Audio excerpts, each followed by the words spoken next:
change your heart, change your life, change the planet. Hey everybody, it's TVO coming to you from the trails behind my house. And I'm out here thinking about goals and direction in life. And how most people use goals to determine which direction they're moving in. Most people set a goal thinking about the finish line. What do they get when they finish the race? What do they get when they have all the money? What do they get when they've lost the weight? And it's all about the result, or what psychologists call result goals.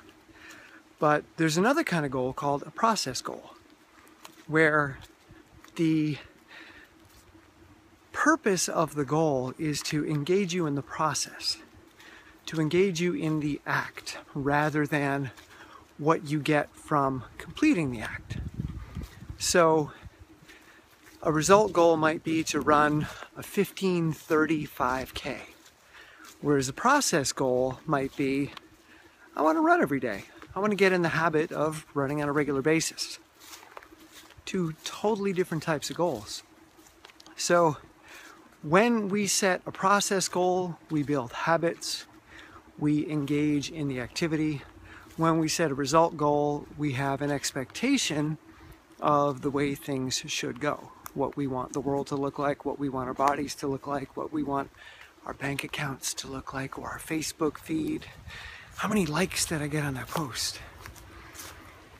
And what I've learned, not just from running, but from life in general, is that most people fantasize about a finish line, about a result that doesn't take the process into account. They don't factor that into the picture of what their life is going to look like. For instance, someone can imagine themselves winning a gold medal in the Olympics. And how amazing is that? I'm an Olympic champion. I'm going to affirm that. I'm going to manifest that. But do you know how much work it takes on a daily basis to become an Olympic champion? Do you know how much suffering is involved? Do you know how much sacrifice is involved?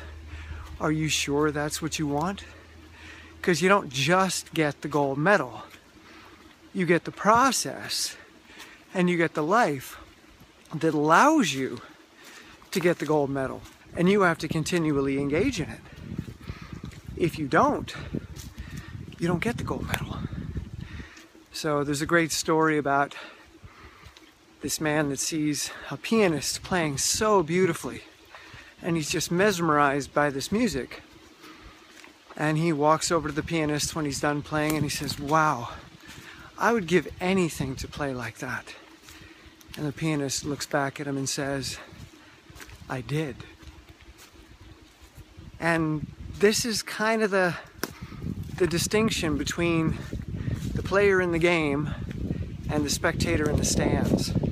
The spectator in the stands wants to be like the person in the game. They fantasize about it, but they very rarely give anything to get there.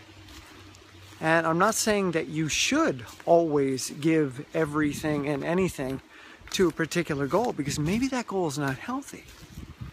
Maybe that goal is not actually in your best interest.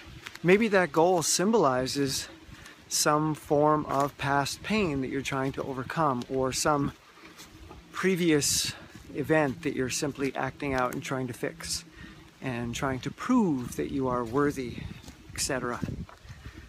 So we have to question why we have goals, and we have to take a look at what types of goals they are. And if we do have result goals, do we also incorporate the process into that goal?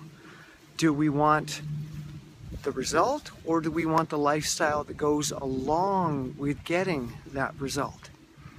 You want to be a gold medal marathoner? Okay, great. Are you willing to put in the training every day? Does that excite you? Do you like putting in intervals on the track and doing mile repeats and doing tempo runs that are 26 kilometers long at race pace? If you don't, get a new goal, get a new dream. That's not the one for you.